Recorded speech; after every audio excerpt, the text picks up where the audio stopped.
Okay, everybody. Well, good afternoon. Thanks so much for attending this afternoon's talk.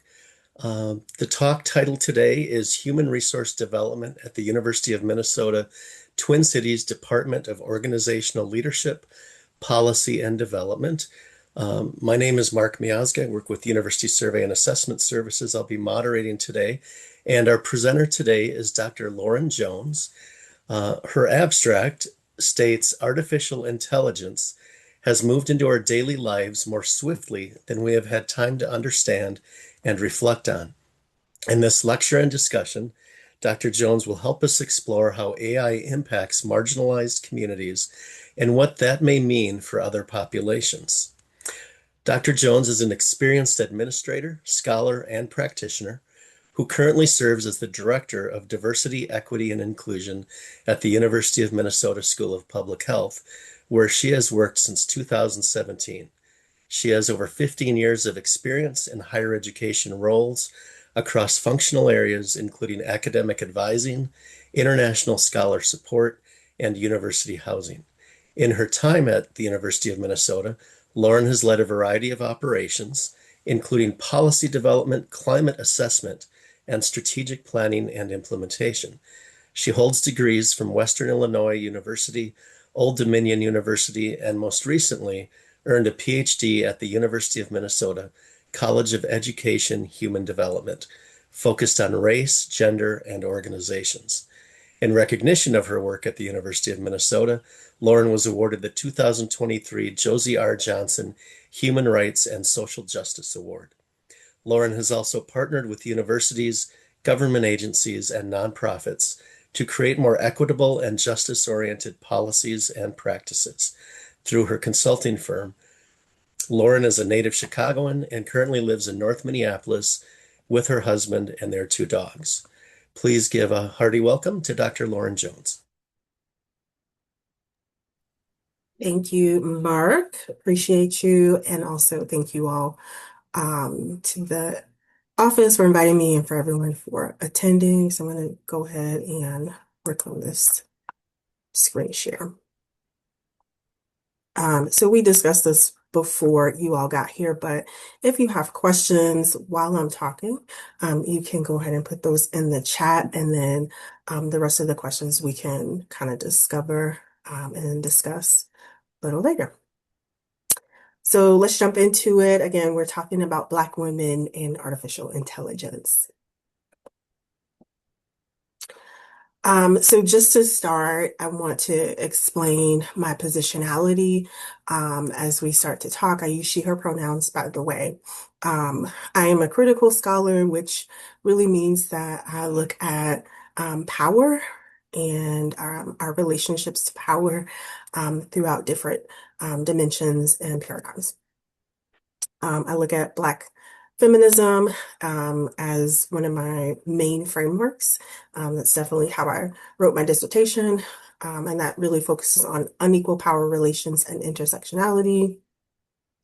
I would identify myself as a class straddler, which means I grew up in a poor, working poor household, family, and then personally live in a more working class, obviously, everyone here is working class, but also middle class situation.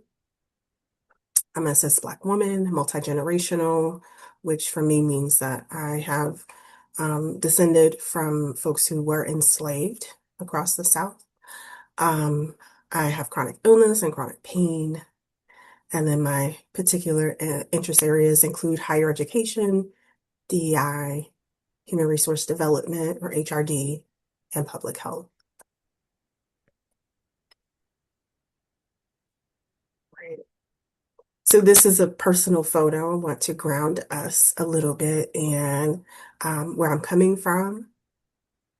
As Mark mentioned, I grew up in Chicago, but my maternal grandfather, who I lived with, so I lived with both of my grandparents, my mom, my sister. It was a multi-generational household, as many Black families are. And so my grandfather had moved to Chicago from Arkansas, in the Mississippi River Delta area. So we're on the Mississippi. If you go down south, there's a place where you're in the tri-state area. So it's like Tennessee, Mississippi, and Arkansas, all very close to each other around the river. And so our family is from the Arkansas portion of that. So my grandfather passed in the early 90s, but these are two of his siblings who are still living at our family reunion last summer.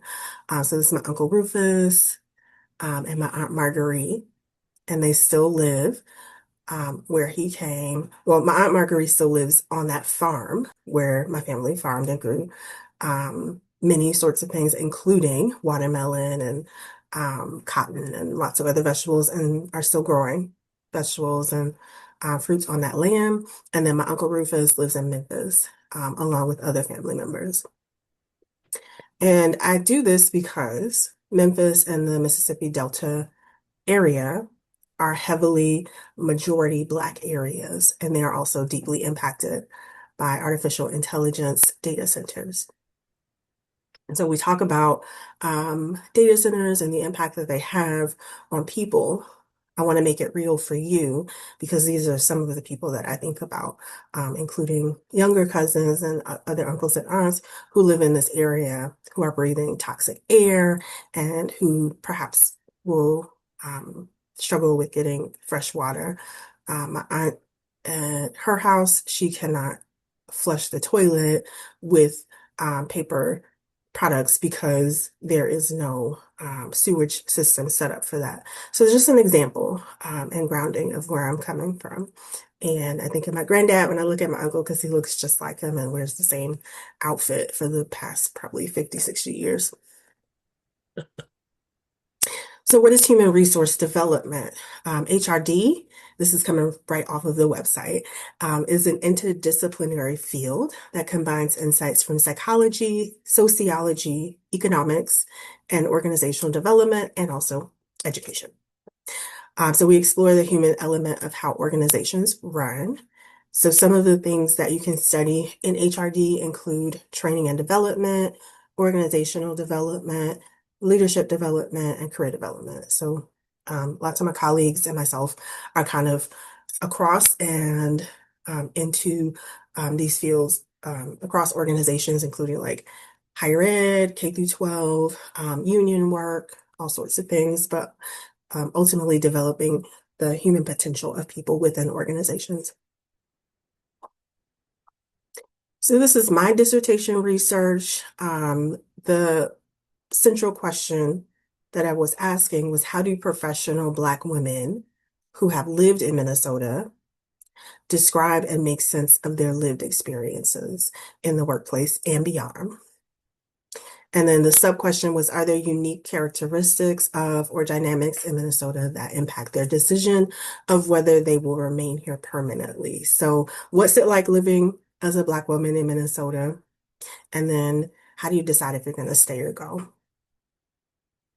And so these are some of the frameworks and backgrounds that I use. So the embeddedness theory and then the Black feminist standpoint theory were kind of my framework.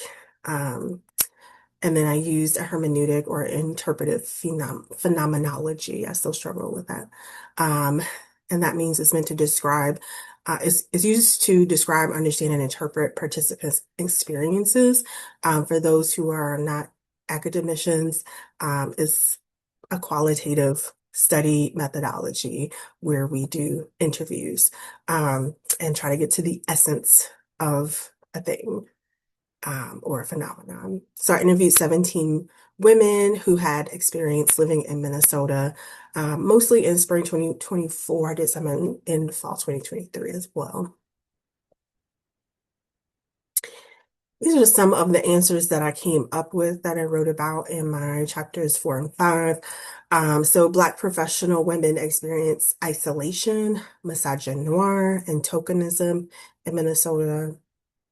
For those of you not familiar with the term misogynoir, is misogyny specifically targeted at Black women. Secondly, found that some women are better equipped to navigate this climate than others. So those with middle class backgrounds, extroverted personalities, and concrete plans seem to do better. And then those that languish or leave did so because of sociocultural reasons, not because of economic or career reasons. They could always find jobs, they couldn't find community. They also couldn't find or struggled to find romantic relationships, and then they didn't want to raise Black children in Minnesota. So feel free to ask questions about that. The dissertation is in the library if you want to actually read it.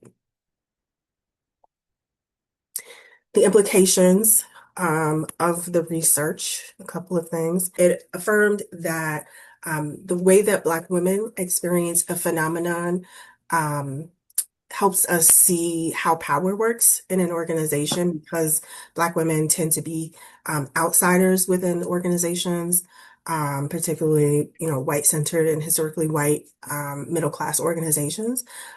Using the Black feminist standpoint helps us to see an organization or a company in a different way. And so just kind of affirmed that um, power relations and just power in general are working differently, and the way that people feel who have power or people who are non-Black women are experiencing completely different um, days and careers than Black women, for example.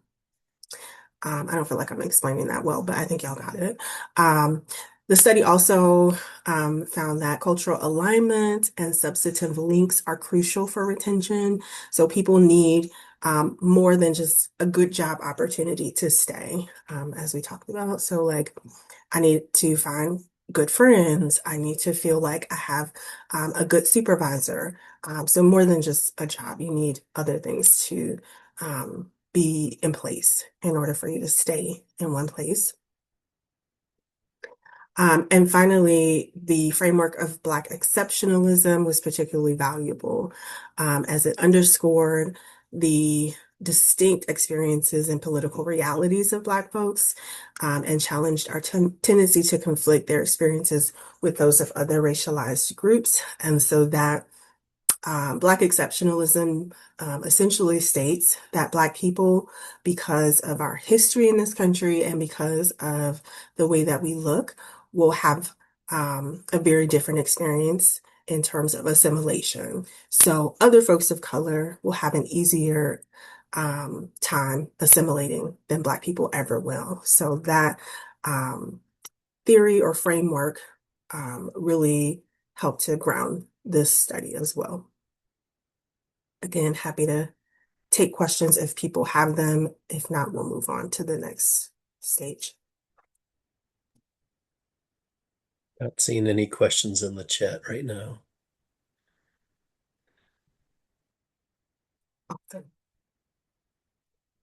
So there is a saying, um, and it says, when white folks catch a cold, Black folks get pneumonia. I've heard multiple different proverbs related to this about like when America catches a cold, the world gets the flu or something like that. But this one specifically addresses how if something is going wrong in the United States, um, Black people in the country will feel it very acutely. And so let's get into that. So this came from a McKinsey study in 2023 that I found, and it's basically talking about Black people always consistently having a higher unemployment rate than white folks, and that we are clustered, Black folks are clustered in the kinds of jobs that Gen AI will take over. So it says that 74% of Black workers don't have a college degree, but in the past 5 years, and remember this is a few years ago, um, they've been in jobs that have strong job mobility. However, those jobs are also very much vulnerable to being taken over by Gen AI. So things like production work, office support, food services, and mechanical installation and repair. And it also says that coding boot camps and trainings have risen in popularity and have unlocked access to high-paying jobs. And I think that this isn't a direct correlation, but we know that a lot of folks in marginalized bodies and marginalized communities did a lot of coding boot camps over the past 10 or 15 years. And I think I've been seeing those. And they can be a gateway, but then also make us vulnerable to Gen AI or AI taking over those roles. And so where does that leave us? So we have less wealth, less access, and then now perhaps are more vulnerable to whatever the tech world as well as the economy are doing. And then just to hone down on Black women specifically, again, we're clustered in some specific industries. We have overrepresentation in healthcare, especially in long-term care, licensed practical nurse roles and aide roles. And then also in preschool and kindergarten teachers, and maids, cashiers, and counseling roles. Last year, an estimated 600,000 Black women lost their jobs. Of the almost 300,000 federal jobs slashed in 2025, Black women were 33% of those cuts. So we know that a lot of cuts happened in the Department of Education, in our public health workforce, including but not limited to the CDC, and related roles, and then some other federal offices or agencies. And it is almost with surgical precision that the federal administration targeted Black women, right? So 1/3 of those um, were Black women. And so it does feel very specifically targeted. In terms of wage gaps, Black women working full time make less than 70 cents on every dollar for a non-Hispanic white man. By state, this varies from as low as 49 cents in Louisiana for full-time work. And then I don't remember what the high end was. I think it was Hawaii. But yeah, so either way, on average, we're making about 70 cents or 70% of what white men are making. Again, some of the experiences include having to code switch in order to keep your job, feeling isolated, experiencing microaggressions, a lack of support and strong supervision, not string supervision, and a lack of opportunities to advance. So we see Black women getting jobs, Black women being heads of their households, but also suffering in the process of getting and keeping those roles. Black women disproportionately are breadwinners, single parents, and disabled. They may also serve as caretakers for like their parents or other family members and their children. They overwhelmingly serve in organizations in their churches, all while navigating multiple forms of systemic oppression. Partly due to the experiences that I've talked about and the intersections that I've talked about, Black women are some of the highest rate folks who step out and create their own businesses. So we have high rates of entrepreneurship among Black women. Harvard Business Review reported that 17% of Black women were in the process of starting and operating a new business, and 42% net of businesses were Black women owned. So I know lots of Black women business owners. A lot of us still work full-time jobs like myself, but we definitely try to make multiple streams of income, but also try to make sure that we are creating our own opportunities and trying to share those opportunities with other sisters. Just gonna pause for questions if you have any. I'll ask one if you don't mind. Sure.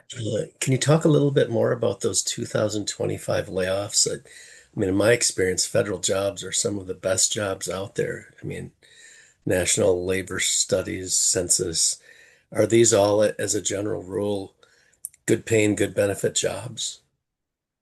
Mark, you already know. Yeah, you have good insight. Historically, um, federal jobs have been the gateway into the middle class for Black folks. Um, And so being able to work, whether it's in DC or across the nation, and there's so many like articles that have come out about this, in the national parks and the National Public Health Service, just across the nation and within the states, these jobs have been uh, an offer or an opportunity for stability for a lot of Black families, both men and women, but we're just focusing on Black women. But for sure, cutting the public health workforce, like I said, cutting education. As you can see, we are overrepresented in healthcare and education. And so targeting those specific areas, like I said, felt like this is specifically trying to destabilize Black households via Black women. And actually, that I looked and looked and looked, and I couldn't find a source for this, but I saw somebody noted that it was more than 600K, and I wouldn't be surprised if that was an undercount. So yeah, does that answer the question? Yeah, it does. Very powerful emotionally, but yeah, Yeah, yeah, same. And DEI, sorry. Also, specifically targeting DEI, which again is led by a lot of people that look like me. right. Um, so moving forward, I just pulled this from an article in the Grio. It says that a new report by the Joint Center for Political and Economic Studies, so a think tank, entitled The Economic State of Black Women in the U.S., has revealed that despite being the largest demographic of women in the workforce and among the most educated, they continue to earn less, generate less wealth, and face greater long-term financial security. And yes, I can confirm that as a Black woman, watching so many of my sisters either lose their jobs or now have to move into less um, income paying jobs and figure out what does that mean for their long-term health and wealth. Very frustrating over the last year. So this is the last few years for unemployment among Black women, 20 years and over. So 2020 was the pandemic, the start of the pandemic. And so you can see unemployment was spiked at just over 9%. And then it kind of fell back. And then you can see that it spiked again. It looks like August, September, back up to almost 8% among Black women. And for reference, for right now, I think it's 7.5%. And the general unemployment rate is about 3.5%.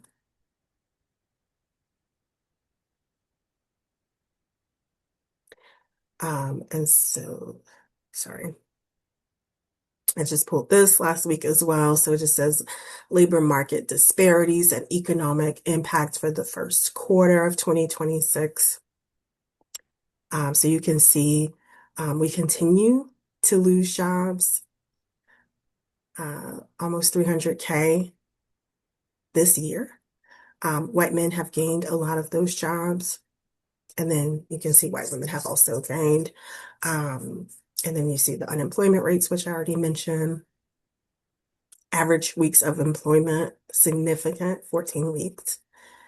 And I also want to say, like, just because you found a job or stop looking for a job, doesn't mean you have replaced the income that you had before. So driving Uber is not the same as, working at the DOE or whatever. So I think the reporting, the data doesn't always tell the story, which is why I'm a qualitative researcher.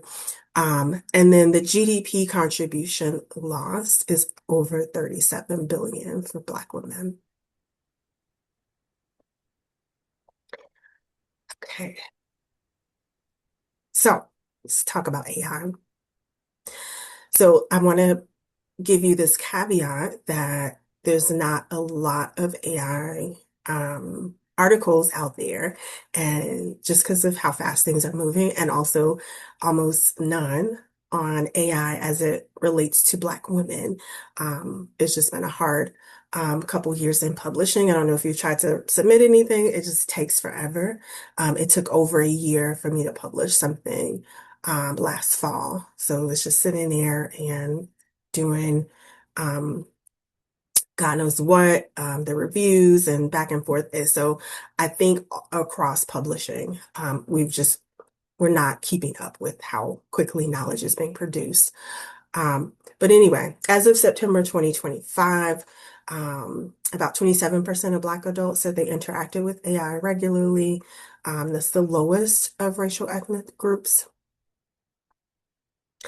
And then also last year, Hameson found that gender minorities, including non-binary and trans folks, and those with disabilities had more negative attitudes about AI. And then Black people in general, not women, had more positive attitudes. A recently published article by Borwine and friends found that women in the workplace consistently perceived AI to be riskier. And they said policies that don't address gender-specific risks may only reinforce existing inequalities in employment and income, but could also generate political backlash against AI adoption. So if you would allow me to editorialize, I think that women and gender minorities are a little bit concerned about, um, for example, the pornography piece that I've seen pop up recently. And so just like replacing your body with um, some unclothed woman and sharing that across the internet or something. But I think there's multiple things, right? And the same for Black folks. We know inequality exists. We know that we're not in the rooms in which some of these softwares are being created and coded, and so we know that inequalities will persist into the future. And then lastly, Black women acknowledge the potential of AI to either reinforce or mitigate biases, and express apprehension about the development and implementation of AI in human resources, which I'll talk about more. Um, and they say that we have to be in the development process in order for it to work for us. So we have to understand the problems we face and use those insights to design AI that addresses these issues and supports our successes.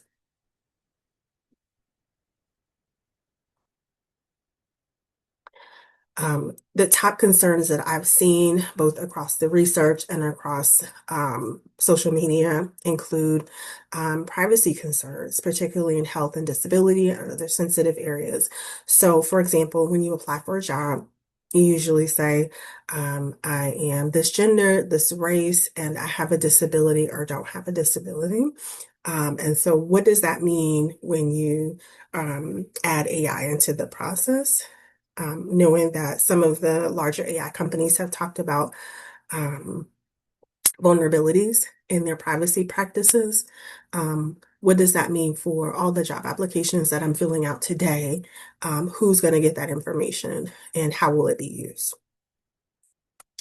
Um, Secondly, I'm not going to go through all these, but the exclusion of people from marginalized communities at the application level, erroneous or not. And so who's creating the applications? Are they considering all of the nuances of someone's identities?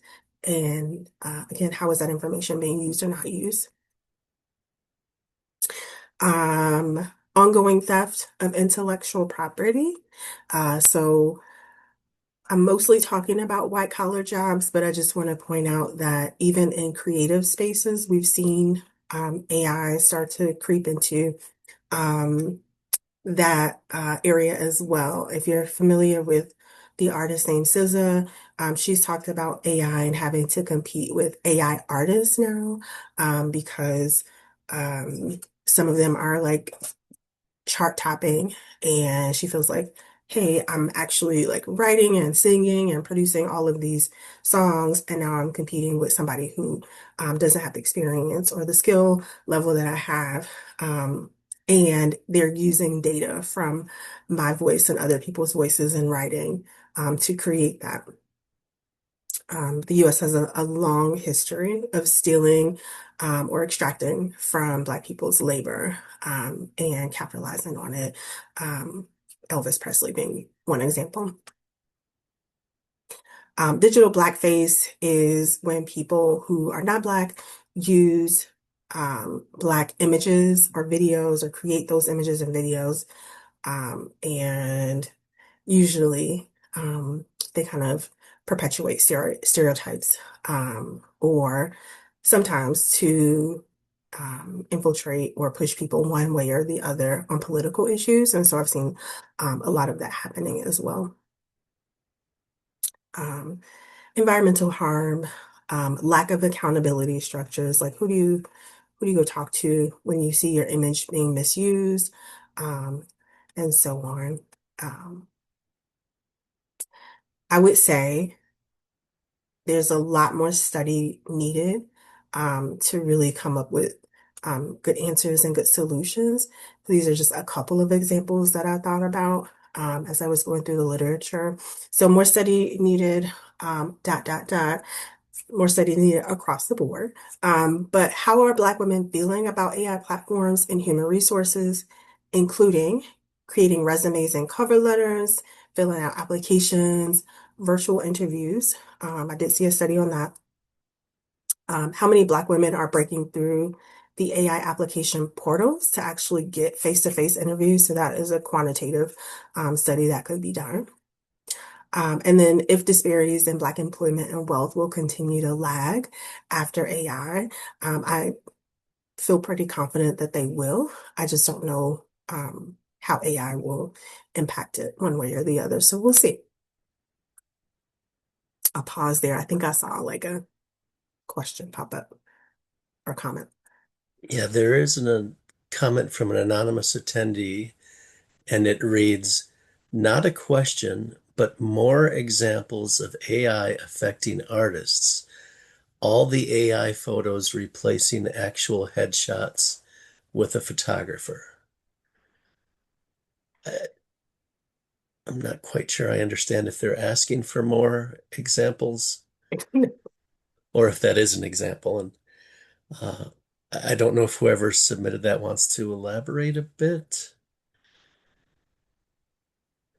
Well, I'll just say like I think that person has a valid point about people using AI photographers and software and taking presumably work away from actual photographers. Because like if you go on LinkedIn, you can, get a AI photo instead of sitting for a photo shoot, for example, if that's what they're talking about. I think so. They just said it's an example.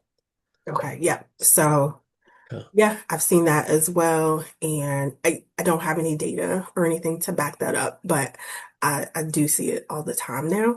And that is to say nothing of actual art that had been being produced prior to, because again, large language models are pulling from images and videos that existed before. So they're using the styles and the compositions of actual photographers and artists.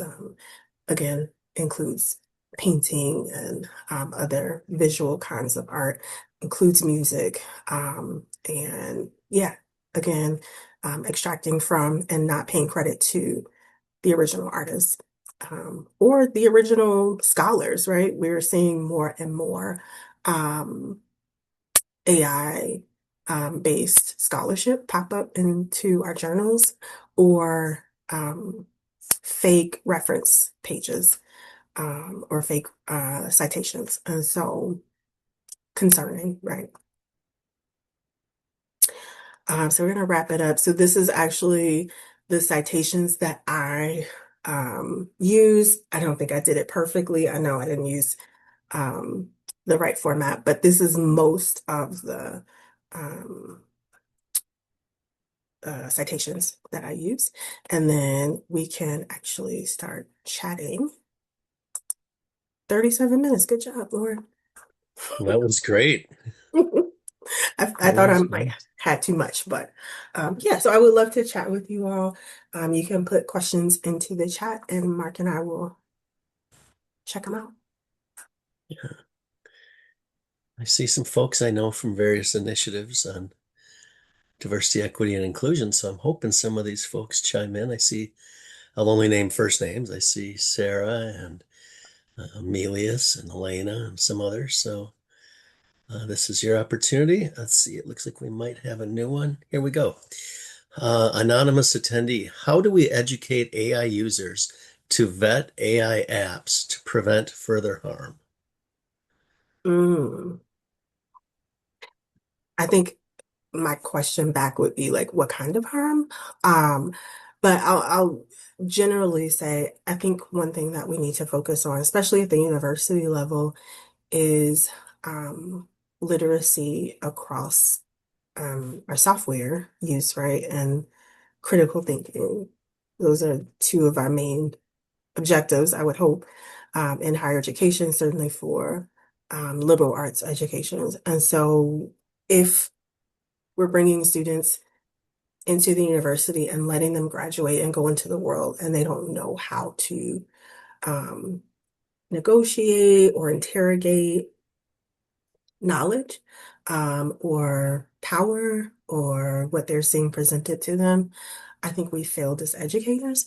And so really before we're asking them to, unfortunately, it's kind of too late for some of them, but before we're asking them to engage with AI, asking them like, what do you know about AI?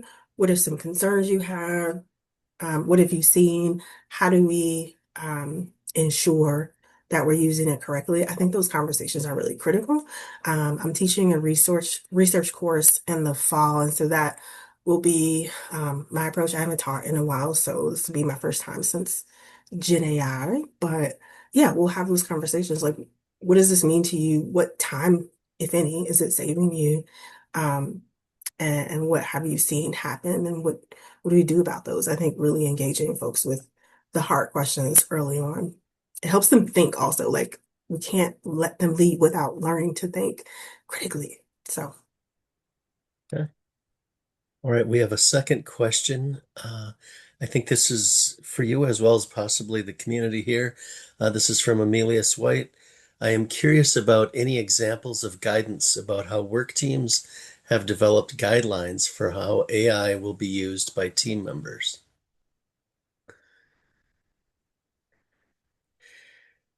yeah, I would be interested as well from the audience, like what are y'all doing? For my work site, we haven't developed any guidelines. I think the focus has mostly been on the classroom, and not on staff work per se. But I think there is a probably a need for that as well. Just depending on what your job is. I don't think I have a job that is particularly vulnerable right now, but yeah, for some. I can give, well, let's see, we've got one question and I'll just give a moment to see if anyone has examples. I can tell you our example here at University Survey and Assessment Services. We are using AI for editing our emails, particularly when we're under stress and we don't want to say anything too terribly negative. We use it to some extent for report writing, some extent for creating service agreements, where we're kind of looking over the well, but waiting for our other survey research colleagues at other universities to jump in first. is using it for data analysis. We're by no means there, particularly, and this will be interesting, Dr. Jones, for you as a qualitative researcher, we're not there on qualitative coding and Mhm. analysis with AI yet. Yeah. There are LLMs out there saying, hey, we can do focus groups for you, we can do all these things. But they're also not considering how much longer your focus groups will be to analyze if people are just typing in their answers and how much more costly transcription will be. So, um, Amelis, we haven't put in any guardrails with the exception that of working in higher education. I think we look at the rigor of research, and that in itself is a guardrail because we're not rushing to use this unless the tool proves useful and defensible and as good as what we were using. But let me see if no one else commented on that. So, Dr. Jones, you ready for the next question? I would just say one other thing is that the only thing I use AI for so far is transcripts. And I don't even know, that's not really Gen AI, but just like recording the videos and then transcripting them for my dissertation and some other research, but I don't trust, as of right now, any of the software for qualitative data analysis. Like, how do you know what's important? What was key? Like, I just don't think we're there. So, Okay. We've got four more questions. oh, Yeah, we're rolling. The next one says, I've read that many AI models have been trained on data that had racial and or sex gender based biases. Has any of your research shown that to be true, or do you have any thoughts on how to mitigate those biases as the university has some push to use AI? so from what I've seen, Black women account for it was either 2 or 3% of folks in just tech in general, right? Um, let alone software development or AI software development specifically. And so when I think about the fact that the majority of the AI companies are owned by white men, I've seen a couple owned by Asian men. I think that, like everything else that we've seen across tech, across the world, people are going to build their own biases into whatever they're building, right? They're going to presume things about the individuals that are using, like they're able-bodied, they can see, they can hear, they whatever. And so I don't think that it is intentional, but yes, absolutely. The software is biased. And was there a second part of that question? See here.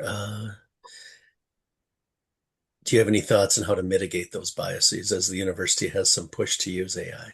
Oh, yeah. So we need to be in the development spaces as well. And I think the founders, the leaders, they need to be very, very intentional about including people that look like me, people from across the world, people with disabilities, people who worship differently into these spaces so that the software and eventually the hardware is actually inclusive. Okay, next we have one comment and then three questions. The comment from an anonymous attendee is regarding guidance. We are starting to think about developing guidance in our research center, but haven't yet. And then a question from Elena Gutierrez. Your research indicated that 27% of Black adults said that they had interacted with AI regularly. Is that 27% of Black Americans across the US? Also, why do you think that there are fewer Black adults interacting with AI on a regular basis? Mm. I don't remember specifically from that study. It was a sample of obviously Black adults from across the US. And so, whoever was in that sample, I think based on what I know, that that is a reflection of um, poverty levels, poverty discrepancies, health discrepancies, access discrepancies that exist because of race and racism. And so if you have more Black folks living in rural or impoverished areas that have less investment, have less Black people in the workforce, less Black people with access to good internet, et cetera. Like, obviously, less of us are going to use the AI. So, our artificial intelligence. So, yeah, I don't think it's like people are purposely opting out of AI at this point. Some of us are, but I think it's more a reflection of just access and opportunity. Okay. All right. The next question is from Quan Lu. Quan has two questions here. Thank you very much for the talk. This may be a basic question from outside the field, but I was really interested in the point that Black women should be involved in shaping AI technologies rather than being seen only as end users. What might that look like in practice? Are there particular initiatives or forms of institutional support that you see as especially important? Mm. Um, So I'm not a tech person, so I can't speak to specifics around that. I'll give you an example from closer to my everyday work though. So we talk about applications, both like for enrollment or employment. At University of Minnesota, we've had a lot of conversations about both compliance and then like privacy, and then what kinds of questions should we be asking. And so in the application for enrollment, we ask demographic data that we have to provide to the federal government. In employment, same thing. All the things I mentioned, plus like veteran status, for example. Um, One thing that we've had to really wrestle with in higher ed is like, how do we account for people who don't fall into male or female or man and woman? Like, how do we update our applications to be more inclusive? Um, how do we talk about disability in an inclusive way, right? How do we ensure that, again, this data isn't used in the wrong way? Allegedly, hiring managers don't get demographic data to hire people or not hire people, but a lot of people that I know don't trust that. Somebody I'm very close to is like, whenever they ask that, I just say white or I just don't fill it out. And I'm like, fair enough. Like, we have a troubled history in the US. And so I think like just for applications, right? Having folks who represent different identities is really key, let alone to the end user, portion or the student experience or the employee experience. Is like, are we complying with federal laws? And then also, are we getting data that is useful? Are we making sure it's private? Just things that people don't even think about. And that's why I use Black feminist standpoint, is because it's like looking from the outside is not the same as being on the inside, right? Or standpoint theory in general. It doesn't have to be Black feminist, but just like as a queer person, as a disabled person, as a person who's Muslim or whatever, there are things that you can't, you see differently because you have a different experience with an organization. So yeah, I think there just needs to be more diversity, more intentionality about um, design, diversity and design. Okay. There's still time for other questions. There is one more here from an anonymous attendee. They have two questions. I have read that AI chatbots are biased towards speakers, writers of so-called standard English. Do you feel AI is perpetuating existing language biases? Is there a way to push against this? So yes, they are. I'll give you a couple of examples. So people of color know this, but um, a lot of the hardware, like the tech that we have been using, doesn't recognize our skin color or our faces. So like, I go to wash my hands, sometimes the sink doesn't recognize me because I have brown skin. Or there was an issue a few years ago where a camera lens wasn't recognizing Asian faces, right? And so there are going to be, when people are not included, going to be instances of bias. I we already talked about code switching. I talked about code switching, and so I can use standard English, and hopefully break through, have an accent. Everybody has an accent, but I don't trust that. Like what my husband uses talk to text a lot. I'm like, I don't trust it. I don't think it's gonna write what I said. Um, but there may be a point in my life where I have to use that. Like my friend just had surgery on her retina, so she has to use those tools. And it's like, is it going to capture what I actually said? Is it going to understand me if I use African American vernacular English, or if I have a deep Southern accent, or if I'm from another country? I don't know, you know. And so I personally don't trust it, and I don't like the feeling of being misunderstood. Um, so yeah, I don't know if they want to again diversify um, the software in terms of like accents and dialects, but at some point they probably will have to, um, at least across English and the larger language. I think it's going to be really complex when we think about smaller regional accents and dialects. Yeah.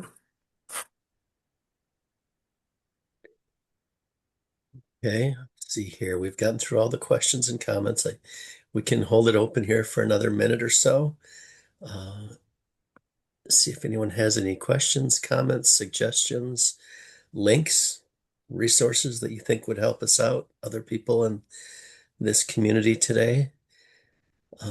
Feel free to post those or send them in the Q&A so that our IT friends can put them in the chat.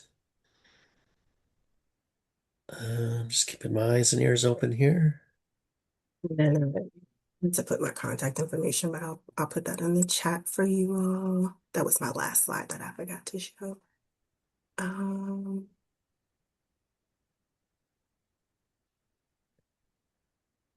oh, it's not letting me. Maybe it will let you. But basically, um, There it goes.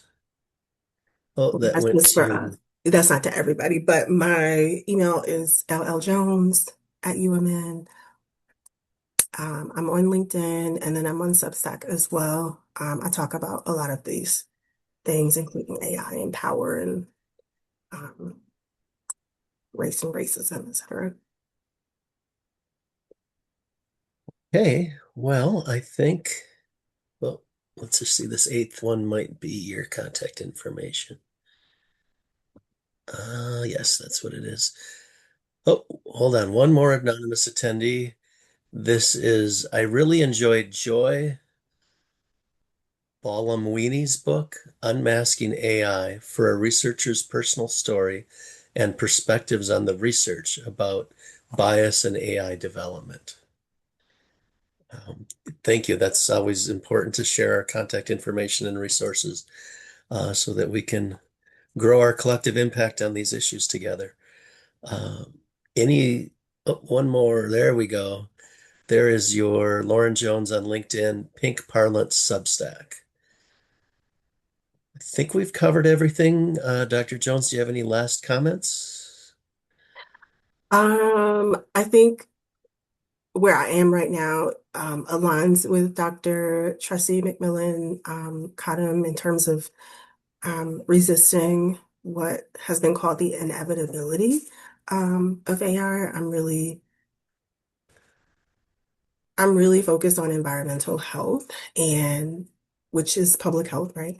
And so for me, I really want us to slow down. And so you can call me a Luddite or whatever you want. I think I'm just wanting to ensure long and healthy lives for people like me. And there's too many dangers right now for me to buy in, but I'm not telling y'all what to do. I really appreciate the ability to think and decide for myself. And so I want to respect that for other folks.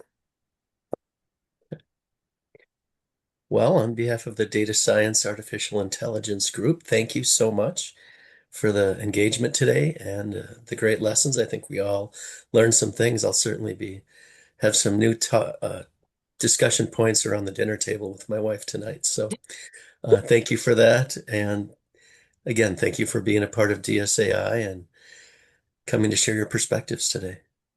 Thank you all for having me. Take care. You two have a terrific day and everyone out there too.